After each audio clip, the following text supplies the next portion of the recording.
and thrilled to be sharing the occasion with my son Hunter. He's here today skipping school, but since yesterday was take your kid to work day, what the heck. Shooting the Winter Games in South Korea provided a big check mark on the old bucket list. I'd covered 2 Paralympics prior, 2014 in Sochi, 2016 in Rio, and that too was a blast. I figure skated for many years, starting at the age of 3, and I thought I'd always make it to the Olympics that way. However, I ended up here doing photography. But it's no different and no less a thrill, because even in photojournalism, the Olympics is the destination for the best of the best. And to be included on Postmedia's team in Pyeongchang, it was one of those pinch me moments, no joke.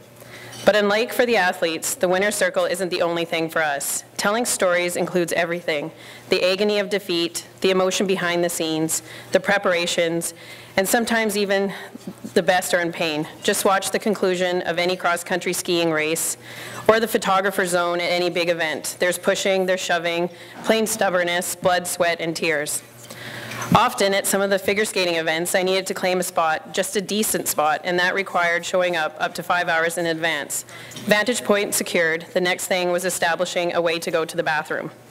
Over the next hours and hours. So that meant making friends with a neighbor, say from Germany, who would watch your spot and gear when you needed a bite to eat or a run to the Biffy. Which reminds me the time in the women's restroom, which was packed as usual, in came the North Korean cheer squad, the members of which just butted in front of everyone except me. There was zero chance that I was going to miss Tessa Virtue and Scott Moore because I had taken a step back.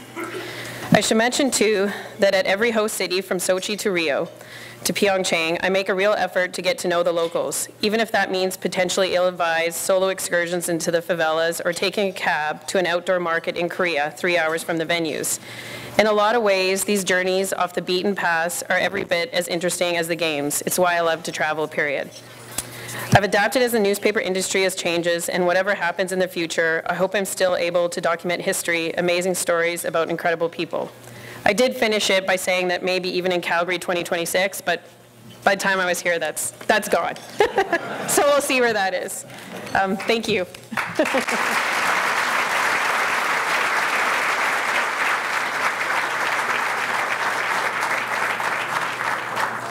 I am here with Leah, who won the Sports Media Canada Photographer of the Year. I got the great opportunity to work with her at the Pyeongchang Olympics in 2018. And you learn a lot about photographers at an Olympic Games, because it is the ultimate challenge, really.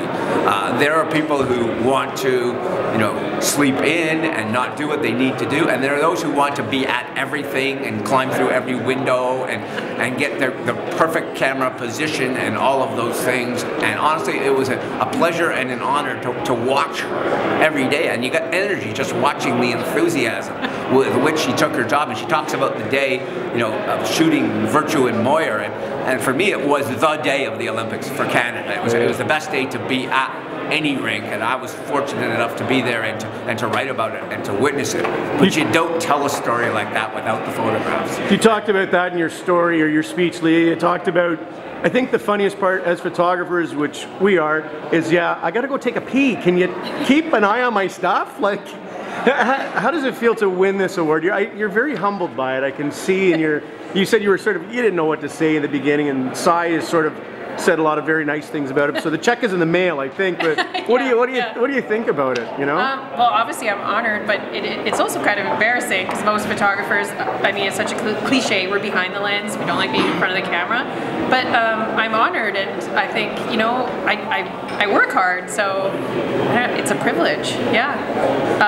Going to the bathroom for us is a big thing. I think it's a big thing for everybody. It's a big thing for everybody. Big thing for everybody. But when you can't leave, or someone's going to take your spot. One of the great things about this on an annual basis is you look through the list, you see the names that get honored, and it is the who's who of sports writers in the country, and it is the who's who of broadcasters in the country, and all the great names are there, and they're all well known.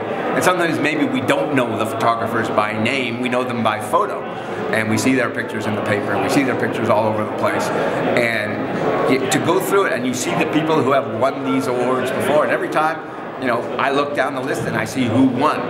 I'm so impressed, and I'm proud, and now I'm proud that Leah's name is on that list, and I'm proud to have worked with her on those Olympic Games.